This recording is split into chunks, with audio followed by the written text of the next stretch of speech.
Welcome into NHL Tonight. First shift for Wednesday, May the 21st, 2025. So good to be back with you. The World Championships has been ongoing right here on the NHL Network. Got a day off today, so thus we get to be with you, and I'm joined by my buddy Mike Kelly, north of the border. Kells, how are you? I'm doing good, Eej. World Championships have been great. Playoffs have been great. What have you been doing? I've been making a lot of phone calls. I have talked to a lot of different people around the league. I've taken advantage of this time, so that's been terrific. And I did get to go to see my daughter graduate from Boston College on Monday, so that was exciting for us as a family. And to my daughter Bailey, love you. That's an incredible accomplishment. She's off to UPenn for grad school next year, so I will be pretty much broke for the final days of my existence here on this planet. But at any rate, we're back to work today. And with being back, we got to bring in our producer, J.D. Lindbergh. He's going to get everybody up to speed here. J.D., how you been? Eej, I missed you, bud. Hey, congratulations, Bailey. Well done with Boston College. Yep. Thank you very much. What's going on? What's the schedule? What are we doing? Are we here tomorrow? Are we here Friday? What's happening? Not here tomorrow, Eej, but we're going to get you back to work. I know you got bills piling up with higher education. I got bills no honest man can pay, my friend. Susan, why don't we show the shifties where they can find us here? Fun, too, here. So we're back on Friday, another day off in the World Championship. And then next week on Monday, we're back to our normal time slot here, 4 p.m. Eastern, Monday through Friday on NHL Network and Sportsnet up in Canada. Shout out Canada, always. Yep, love that. And then a programming note, during the Stanley Cup Final, EJ is going to be on the road. Yes. So wherever the cup takes him, EJ will be there. We are going to be on first shift on game days. So preceding each and every game of the Stanley Cup Final, you can catch us right here on First Shift. All right. Looking forward to that. It'll be a lot of fun. Good to be back. Good to see you guys. Let's get to first things first, because the conference finals were underway, started last night in the East, and it was the Florida Panthers coming off a Game 7 win over the Leafs in Toronto on Sunday. No problem. They just show up in Carolina, a day's rest. They go out, get a lead, and end up winning this one 5-2. And they pretty much controlled the game throughout, Mike. It just seemed like they just do what the Florida Panthers do. They took advantage of some power play opportunities. You can see the numbers here. Yeah, the Canes had more shots, and they normally have more shots, but that might have been a function of the game here, because the Florida Panthers had the lead throughout most of the game, going back right to the first period. For sure. And look, Carolina, they're going to have zone time. They're going to have shots. They're going to have that advantage almost always against almost anybody. So to see them have that in the first game, I didn't think was unusual. What this series, I think, is largely going to come down to, and what to me really stood out from the first game, was how will each team handle the other's forecheck pressure, because both of these teams do it really well. And Florida handled it better than anybody Carolina has played in these playoffs by far. And like, just look at the game-winning goal here by Nico Mikkola down there with the outlet pass. Florida all game did such a great job, especially the F2, the second forechecker, of getting in his way and slowing him down. That allows you to get that outlet pass through. It allows you to escape. And look at all, just whoop, whoop, oh, I'm in your way, and then now you're a second late, and now Florida's getting it out clean. There were so many examples of this in this game. It's not interference. You just, you're getting away with what you can get away with. And that presented a real problem to me for the Carolina Hurricanes. So Carolina, they've got a way they play. They have an identity. Maybe they play to their identity better than any team in the NHL. And everyone's got their own different identity. But to me, Florida, without its A game, I think they played a pretty good game, but not its best game, took away Carolina's identity. And then what? There wasn't much after that to me, EJ. That's what I saw watching this game. I thought Florida had a great plan of attack. And you look at the defensive zone exit. So when Florida tried to exit the zone with possession, they did it successfully 90% of the time. Wow. Much better than Carolina. When they entered the zone the same way, 64% of the time. Much better than Carolina. That to me was the story in this game. I think it's going to be a story all series long. Yeah, I would suggest that any team that has those numbers, right, that you just showed on the entries and exits, they're going to win the game. I would say 9 out of 10 times, right, Mike? Unless something strange happens in the game, the team that's able to get out 9 out of 10 times with control and then get pucks into the other zone and have controlled entries more often than their opponent, they're going to win the game most of the time.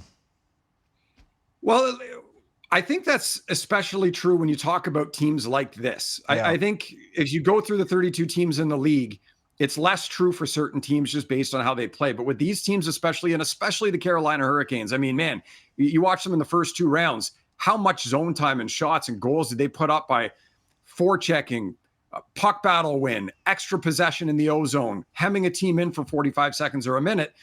They did a bit of that in this game. And look, there's going to be adjustments as we go. When I think about the game that Florida played, the road game that Florida played, again, it wasn't perfect. They got outchanced. But here's the other thing to that, EJ, and I want to get your thoughts on this too. Carolina had more looks. They had more expected goals, goal probability, whatever stock you want to put in that, right? It was all there.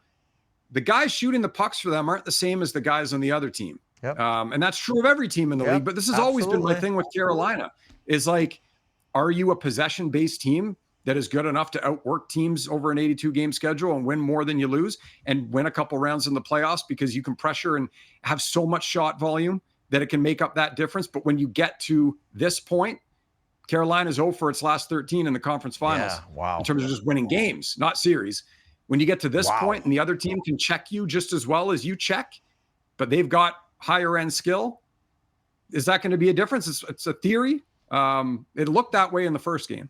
And, the other thing about it is, too, I mean, Carolina now has gone down this path with Freddie Anderson now again in a conference final. And Freddie Anderson has been a good goalie for a lot of years in this league, but why would we expect him to be better now when he's had injury issues and even injury issues even in this playoff year? Why would he be expect him to be better now than he was in past years and outplay Sergei Bobrovsky at the other end, who has been just lights out brilliant over the last several games for the Florida Panthers, including this game where he made a number of big stops that, to your point, they got some looks, they got some good looks, but if he's keeping the puck out of the net, I mean, Carolina's out of luck. If he's playing like that, it's going to be tough for sure. I also thought that Carolina could have made life a little harder on him, and I bet you we're going to see that in game 2 in terms of, screening him. They bumped him a little bit, we saw that. But when a goalie is as good as Bobrovsky is, when he moves laterally as well as he does, covers the bottom part of the net as well as he does, those slot line one-timers, they look good, and they are good. Yeah. You might have better odds with a stack screen and a shot from 45 feet in an angle, if that makes sense to you. So I'm really interested to see how Carolina adjusts going into this next game, because for as good as some of the underlying metrics looked, I think we showed some here that were pretty clear that dictated how this game went. And they also, look, the special teams. I mean, Florida got 2 power play goals, right? And that's right. I kind of side with Rod Brindamore on the first one, where I thought with Aho it should have been maybe coincidental, but Florida gets on the board and the game takes a direction from there. So I always love, especially this time of year, the adjustments game to game, and what are we going to see now in the next game? You got to kill the penalties. If the Carolina Hurricanes have a very good penalty killing group. It was good in the first 2 rounds, but the way to beat an aggressive penalty killing group in zone is to move the puck quickly. Florida does that, or they did that. They executed it well, which led to the Verhaeghe goal in front. So I mean, they were able to beat that pressure. We'll see if Carolina can make adjustments. I mean, the best advice is obviously don't take too many penalties, but they've got to be able to kill better. One other thing I'd add about Bobrovsky, you talked about, they've got to get in his kitchen more. They're ahead of the game because 2 years ago, they kept telling us over and over after games, we're close, we're losing by 1, we're right there, it's overtime. I would remind people that when you lose by 1, you need 2 goals to win the game. So maybe you're not as close as you think. I didn't think they were as aggressive with getting in Bobrovsky's kitchen until game 4 of that series a couple of years ago. I saw more of it in game 1. And I go to that only because I talked to Spencer Knight up in Boston. He was there for his sister's graduation as I was there for my daughter's. And we got talking a little bit about Bobrovsky. And he just said, the thing that he really, one of the many things that he learned from Bobrovsky, and one of the things that makes Bobrovsky great, is his ability to read the play so well. So he gets to that spot. So to your point, to get traffic, I mean, this is not anything new, but to get traffic is really important, and to try to get right on the top of the blue paint and make his life hard is going to be critical. I thought they did a better job of that in Game 1 than they did almost at any point of the final 2 years ago. We'll see if they can make things happen for themselves moving forward. I don't want to write them off quite yet, although they would be nice if they could win a game in the Eastern Conference Finals, seeing they've lost 13 in a row, as you point out. I want to get to the Marchand Gostisbehere thing, because that was a weird moment in the game as well. Marchand can get under your skin, tried to take a shot at Gostisbehere here along the wall. Gostisbehere wasn't too happy. And it looked like, to most everybody, that he just took the puck and fired it right at Marchand and tried to hit him from close range. That led to a little scuffle between these two and penalties afterwards. But the only thing I can remember like this, Mike, was back in the 07 final, Anaheim and Ottawa, where Alfredsson shot the puck at Niedermayer at the end of the period. Not from this close range, but boy, what a strange play. It was. It's funny you say that. Like, that's right where my mind went too. And I think the Alfie one was a lot more egregious. I mean, he wound up a full clapper and blasted it right in Niedermayer. But he wasn't right in front of him either. He was a little bit. Here it is. Here it is. There we go.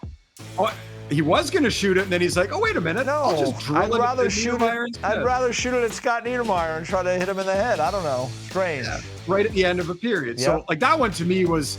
I literally stopped in my backswing and said, I'm going to make a different decision here. Yeah. One where I fire the puck out. Yeah, it was intentional. Obviously, Gostisbehere shot the puck at him. And if I'm Marchand, I get it. Like, you could see his wires crossed right away. He threw the gloves off. He was ready to go. Yeah. And Marchand has been, I mean, my goodness, you think years back, like, he would get disciplined often, cross the line often. And he really has dialed it back and kind of found his sweet spot. But that to me was a moment where, like, wires crossed, here we go. I kind of get it. I mean, if someone did that to me, I'd probably feel the same way. So it's just, these two teams aren't going to like each other, right? This series is going to be so tight checking and in your face with how they play. You're going to get, I think, more of this, not more shooting at each other, but like more scraps and physicality. So look, as a fan, I love it. It's fun to watch. Yeah, I think for me, what it tells me is that Marchand is doing a good job of getting under the skin of Gostisbehere in particular and his opponent in general, because, you know, for Gostisbehere to do that is unusual. We're bringing back an example from 2007. This is not something that's really, you know, something that people do in this league, and it's not something that's looked upon, you know, as something that, oh yeah, it happens all the time. Even on the, you know, the broadcasters were talking about it last night. I mean, you know, it's just not something that you do. So to me, it's a win for Marchand, because he got Gostisbehere to do something there that is so unusual and so strange that it just shows like he's in his kitchen, right? And I don't think Gostisbehere or any of these guys on that Carolina defense, I mean, they need to play hard, they need to play physical, they need to respond when they can against someone like that. But at the end of the day, just to shoot a puck at a guy, it just seems like, hey, I got you. I got under your skin to the point where you did something really odd. Absolutely. And I think in that sense, you bring up a great point where the more you can do that to a team like Carolina, the better, right? Because, again, they play such a specific way, and they're all one, and that's how they win. If you can start flanking guys off and getting them thrown off and out of their rhythm and game, advantage Florida. But kind of funny to see that in the first game as well. Wow. One of many reasons, again, why I'm excited for Game 2. Yes. Game 2 is on Thursday night in Carolina. We'll see if the Canes can get off the schneid in these conference final games. I mean, hard to believe the last game-winning goal scored by a Carolina Hurricane in an Eastern Conference final game was scored by Rod Brind'Amour in 2006. I would imagine that was Game 7 against Buffalo. They haven't won. They've been in, I think, 3 times since then, and now this is the 4th, and they have lost all 13 games. So kind of a crazy stat. We'll see if they can get it turned around on Thursday night. We got the West Conference Final underway tonight, Mike, and it starts in Dallas. You can see 8 o'clock Eastern Time, ESPN and Sportsnet on the call for that one, and game 2 on Friday. Then we get that Sunday afternoon game, 3 Eastern, 1 o'clock Mountain Time. And then game 4 is on Tuesday night after that. And then we'll see if we get into the if necessaries. And the Oilers have had a lot of time off after sweeping Vegas. The Dallas Stars went, deep into game 6, into overtime to win against, you got to give the Jets a ton of credit with the issues they were dealing with. Mark Scheifele, I mean, that was one of the most heartbreaking things I've come across in my career covering hockey, to have, Mark's father pass away unexpectedly, right before the game. He's down there in Dallas, and I give him a ton of credit. He played so hard and so well in that game. It's sad that he was in the penalty box when the Stars scored. But the Stars move on, and they take on an Oilers team that's playing well. They played last year in the conference final. I mean, what's the overarching thing for you as these two teams get together again? I mean, we can always start in goal, I think, right? Because it's such a critical position in the game.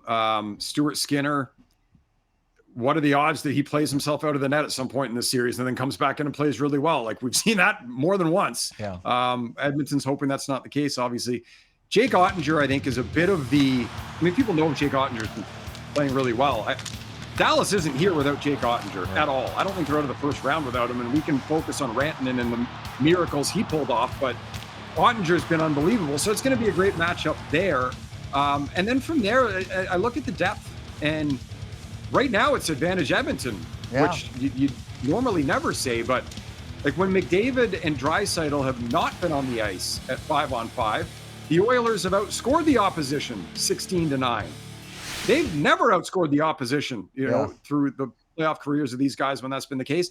And conversely for the Dallas Stars, when the big Finns, Granlund and Hintz and Rantanen, have not been on the ice at 5-on-5, they've been outscored 17-9. Yeah. So who's going to step up? The concerning thing about Dallas is we've got here. It's great. It took a miracle or two in certain spots, and you're a really good team. Of course they can win and go to a Stanley Cup final, but a lot of the underlying stuff, like offensively especially, is average to below in these playoffs so far. Yeah.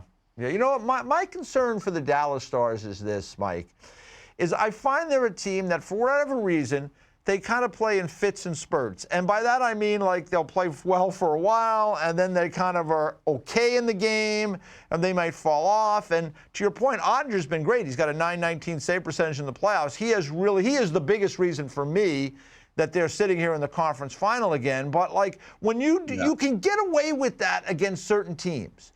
The Oilers have the ability to score because they have McDavid and they have Draisaitl. And to your point, they're getting contributions now from a deeper lineup. Evander Kane is back in the mix now. Trent Frederick, they traded for him. He is healthy. I mean, this is a deeper group of forwards. Now, Connor Brown looks terrific again and has been a big part of things. They're getting some help from Podkolzin and some of these other players on their group. So that's the problem for Dallas, is that they let teams hang around in games sometimes, or the game is a close game. You play a close game with Edmonton at the end. First of all, they feel very comfortable coming from behind and beating you because they've done that for the last couple of years. And they've just got the ultimate weapons there that can score to break open a game. So that's the biggest thing for me, is that the Dallas Stars, in games when they're playing well in this series, they have to put the Oilers away and take the pressure off Ottinger, because the Oilers have shown that ability to bounce back in games, and they've got the two weapons that can change things on a dime. Yeah, that's a really good point. And I think for Edmonton, like, just watching them, this to me is an even better version of last year. And last year they were 2 goals away from winning the Stanley Cup, as you would say, which is true. So that's scary to me if you're facing this Oilers team. And it seems like they've found a rhythm now where they've completely found their game. Like, and you talk about Dallas being inconsistent in theirs. Okay, here's the other side. Edmonton, I think, is like, this is exactly what we have to do to be successful, and we are doing it pretty consistently at this point in the season. The guys you brought up, absolutely, Kane and Brown, and I mean, man, just think of Wallman and Klingberg. And I'll eat this one. So when they came into the playoffs against LA, I thought LA was going to finally win a series against them. And I looked at the blue line and I thought the loss of Ekholm's going to cripple this team. if Bouchard and Nurse are what you're hanging your hat on, I mean, they have great strengths, but my goodness, you're missing a really key element there. I think LA shot itself in the foot a couple times, which helped, but I didn't see it coming. So good on the Edmonton Oilers. And Dallas, like, that's a very good team, very capable team. Yeah. Ottinger could win him a series. He's that good too. I just have more questions with them. I think it sounds like you feel the same way too. Yeah, and the good news is Miro Heiskanen is back for the full series, so that's the good news. Ekholm, we think he's going to play at some point for Edmonton. We'll see. But Miro could be a difference maker. His game is moving up as he's had a couple more games under his belt now, so that's great news. Got to give a shout out to both coaches too. I mean, all these coaches in this league, really, they work hard, but Pete DeBoer back again with this team. And on the other side, Chris Knobloch, who was a minor league coach at the start of last year. Boy, oh boy, this guy has done a terrific job managing the Edmonton Oilers through a lot of kind of tricky decisions. So looking forward to it. Starts tonight, 8 o'clock, ESPN and Sportsnet, the Dallas Stars, the Edmonton Oilers, game number 1. When we return, we got to talk about it, Mike. We got to talk about the Leafs. I mean, I know it's been a couple of days. I haven't had my chance to give you my thoughts on the Leafs. That's coming up next here on First Shift.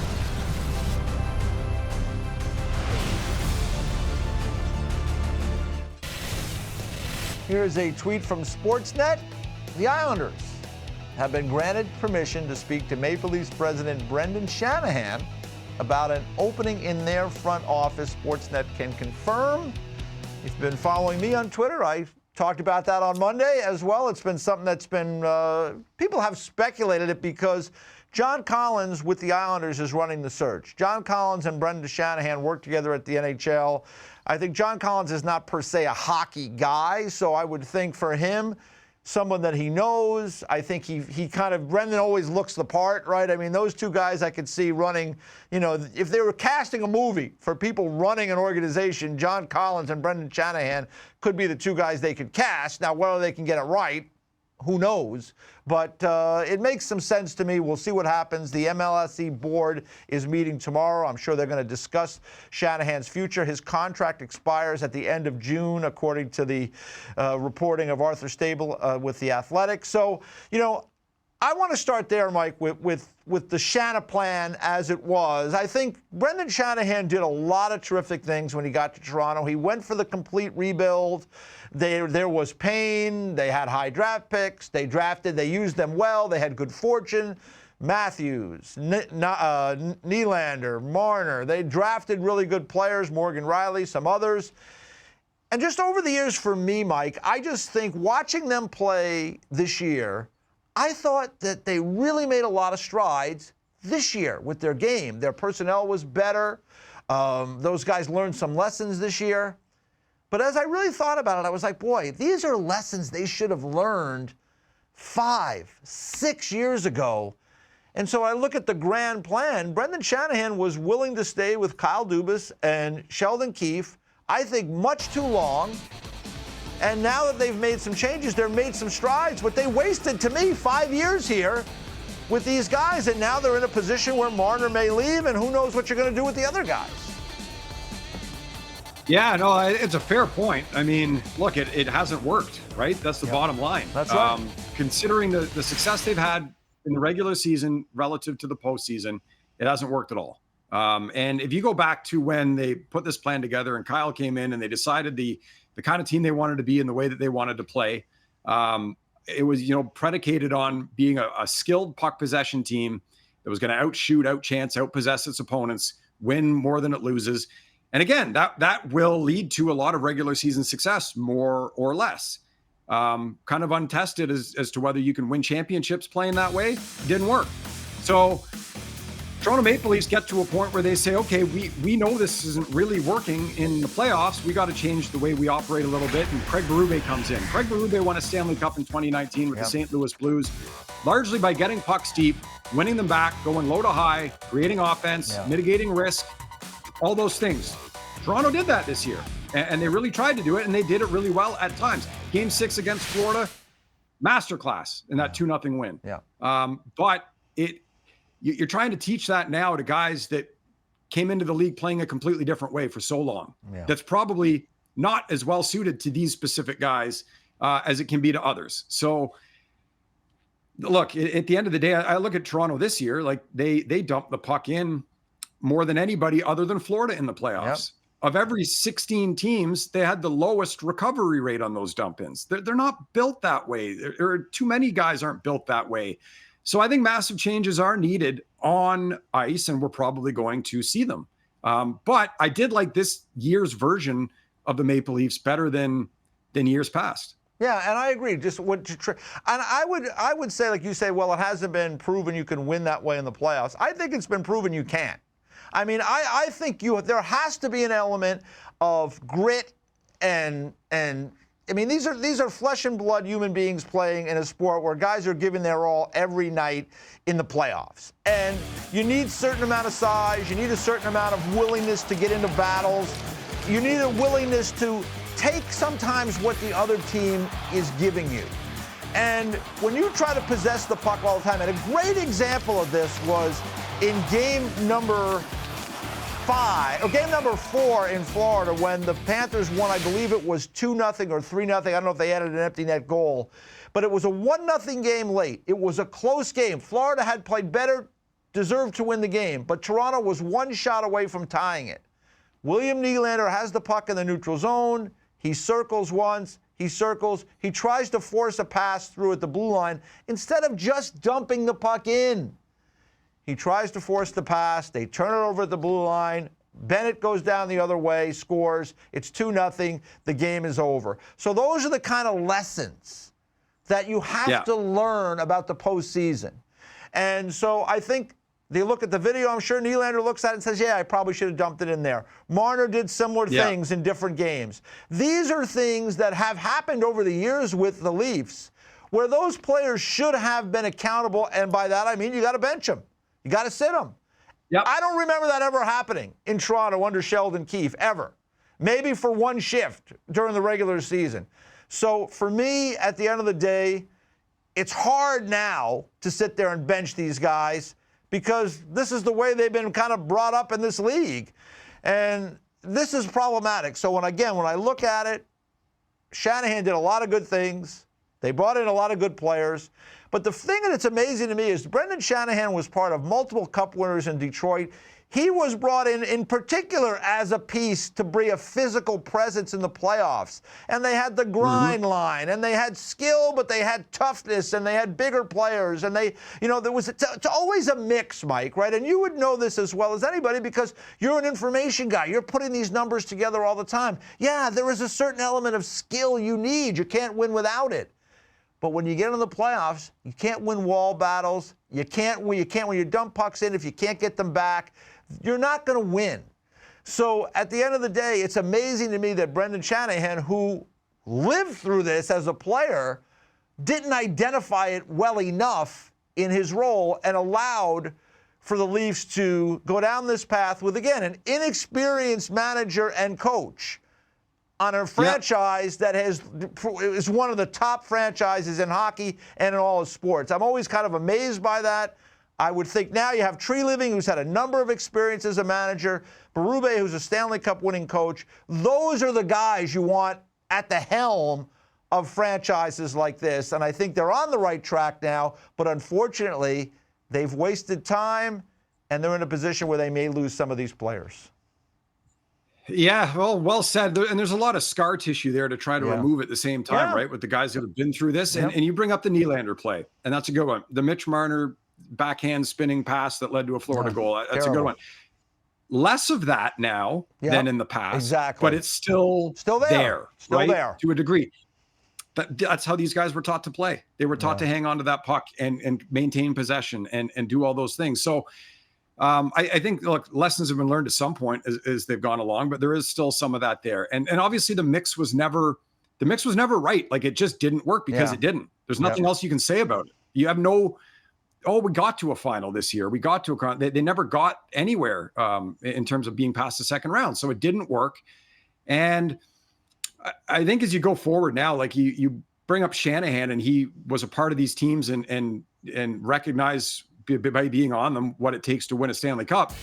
that was also a long time ago. Like, I wouldn't build a team today the way I would then. So I think there was probably something attractive, whether it was his idea or he was sold on an idea, something attractive of, hey, the game's moving this way. Let's be the first team to do this and we'll win this way. When again, hadn't been proven. Yeah. So you take that gamble, you take that risk, it doesn't work. And you learn lessons and you move on. I mean, there's countless examples of learning and getting better as you go. Right. But the thing with this core, like, I think if you're a Maple Leafs fan and you're looking back and you're like, Matthews, Nylander, Riley, Marner, Young, we've got them to be 9 years down the road. Watching Marner likely leave for nothing. It's got to be disappointing. Yeah, there's no question about that. I can understand the disappointment in the fan base. I would say again, like their team a lot better this year than I've liked them at any point during those 9 years. Just didn't work out. They ran up against a team, let's face it, the Florida Panthers may win the Stanley Cup again. This is a really good team. And guess what? Yeah. And guess what they do? They dump pucks in, they play physical, they win puck battles. I mean, you go through the history of the Stanley Cup playoffs. You don't need me to sit here and do it. Just go on your time. Look through it. Even the Washington Capitals, when they won, they were harder to play against. They had learned some hard lessons. I mean, all these teams throughout the history of this league, there is a formula of sorts. You can play with certain elements of it, but there are certain things that you need if you're going to win the Stanley Cup. And the Toronto Maple Leafs haven't had enough of those things in their game. They're getting there, but maybe it'll be too late. We'll see. But, there's another crazy year in Toronto. And It'll be another crazy one next year, no matter what happens. Hey, listen, we'll see. By the end of the week, Shanahan could be out of there. We'll see how things go. But we come back, Steve Kouleas is going to join us. We need Cooley to calm us down, which is a shocker. He'll probably stir it up. He wants to talk a little Dallas Stars as well as the Leafs. Steve Kouleas next on First Shift.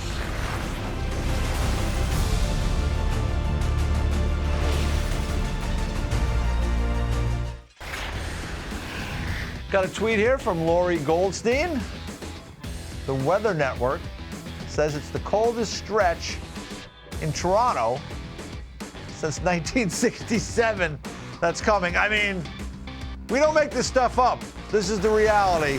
It's a cold stretch in Toronto, the coldest May in Toronto since '67. And with that, we bring in the always warm and excitable Steve Kouleas to talk a little bit about some of the things going on as we do weekly here on NHL First Shift. And Cooley, let's start with the Leafs. We just talked about the Leafs. We had a good long deep dive on them, so let's get your thoughts. What's next for the Leafs?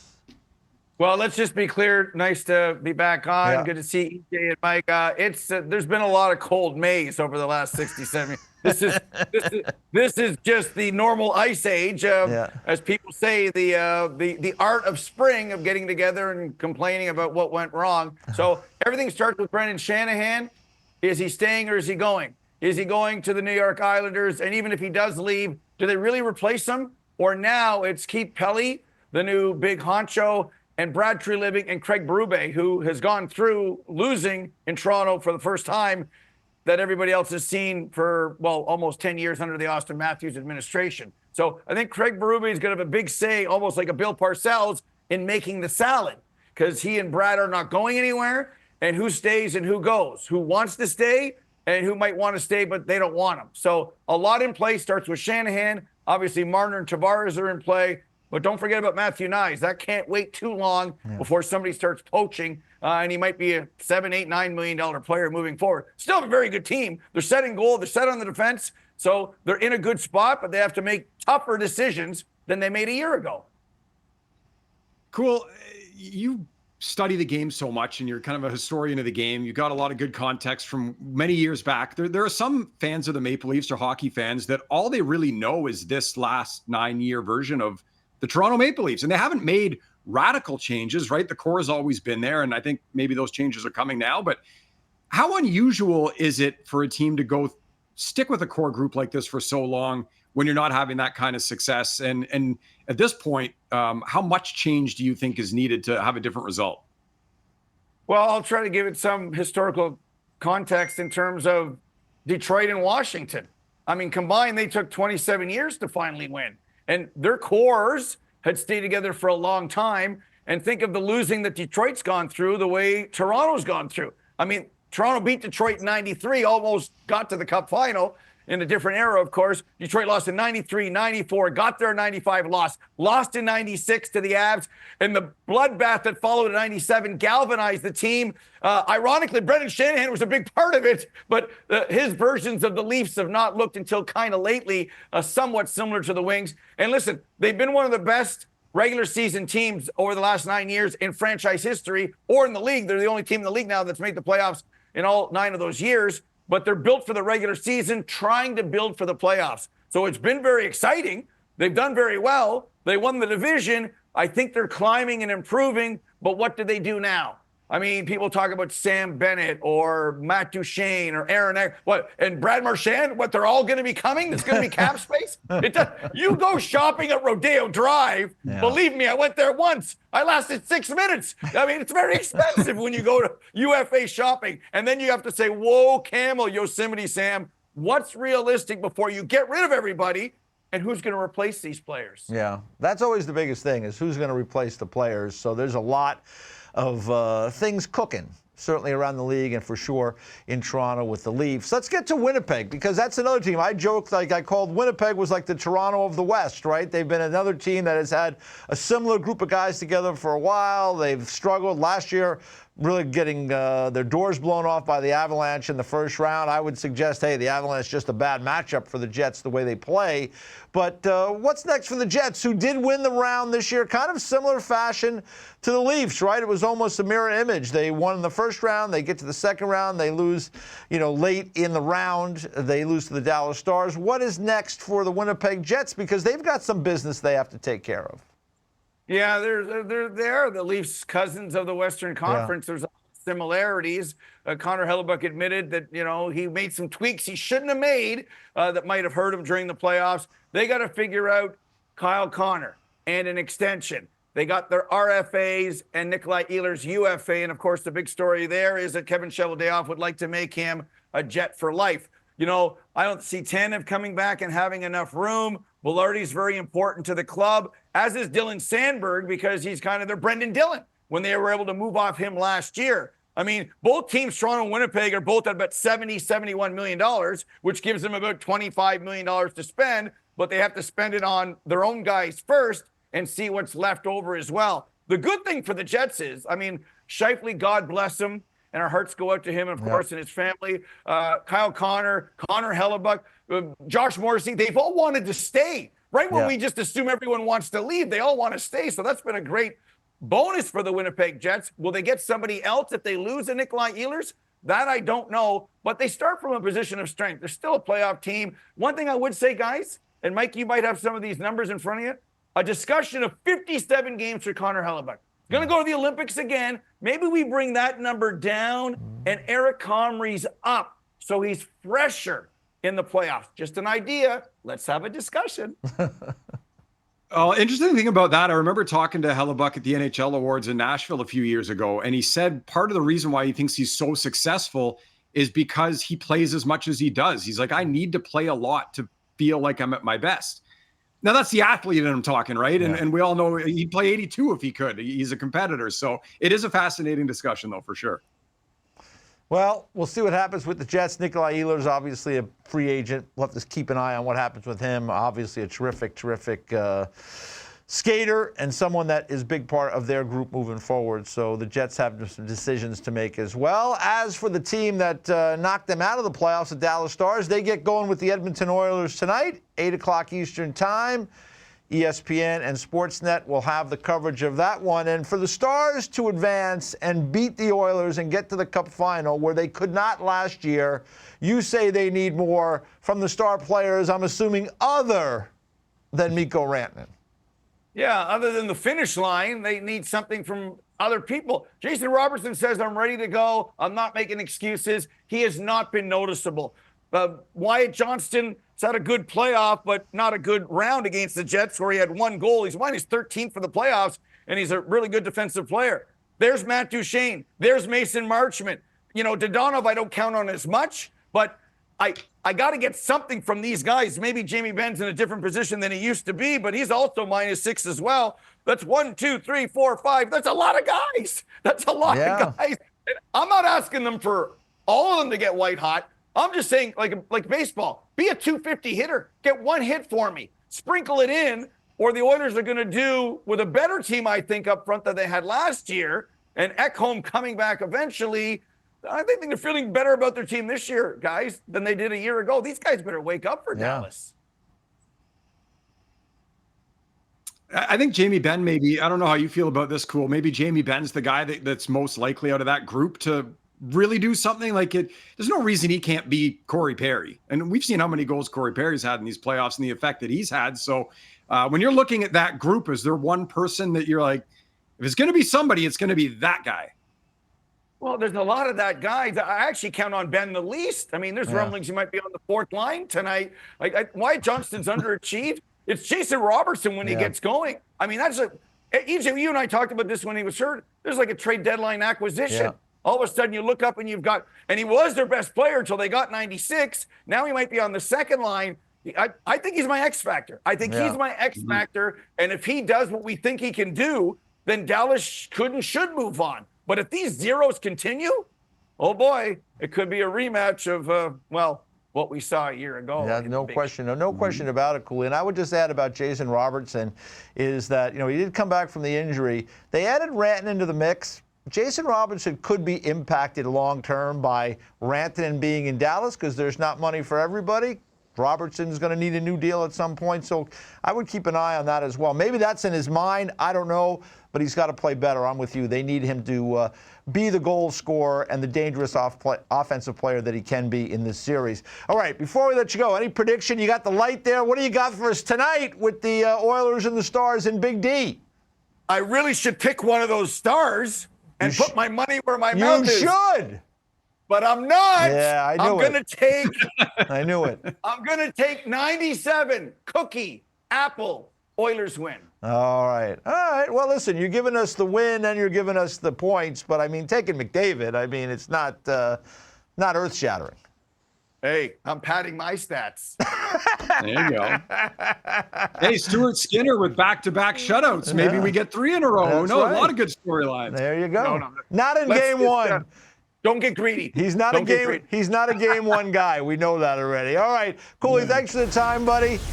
We got Cooley's picks. We're going to get JD's picks because we got the top line parlay coming up next. I heard he's got something big in the works. Stay tuned. That's next on First Shift.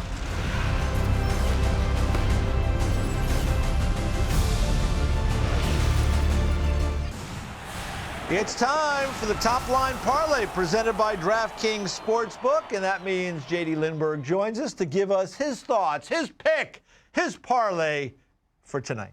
Here we go. Fewer games this time of year, so this is a same-game parlay for tonight. Susan, to the big board, please. First up, first period, we like the under 1.5 goals between Edmonton and Dallas. Here's the reason why. Check out font 2 here, Susan. The Stars and the Oilers, two of the lowest scoring teams in the first period here. So we like that trend to continue just as long as we're fewer than 2 goals. Okay. First leg of the parlay comes home. You guys talked about him in the last segment with Cooley. It's Jason Robertson. He's got to get it going. 2 or more shots on net for Robo tonight. And here's the rationale behind this one. Look back at the 2024 Western Conference Final.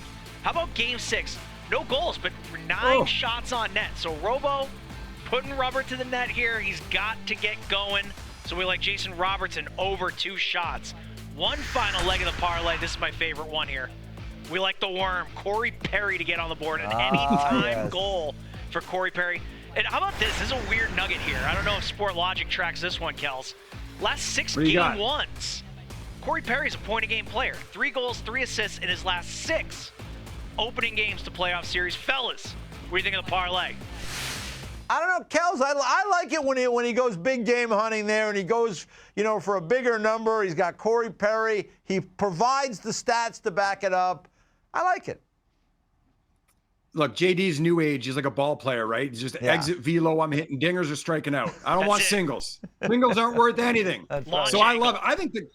I I think the Corey Perry one at plus 400, lowest odds of happening. I think I might like that one the best. Yeah. You know the Worm's going to get one. Yeah, he's played. That guy is unbelievable. I mean, he just keeps going and going and going. He's going to win the Stanley Cup final at some point. Like he won it as a young man with Anaheim. And then the last several years, he seems like he's in it every year. In fact, he was in it with Dallas going back to the year in the bubble.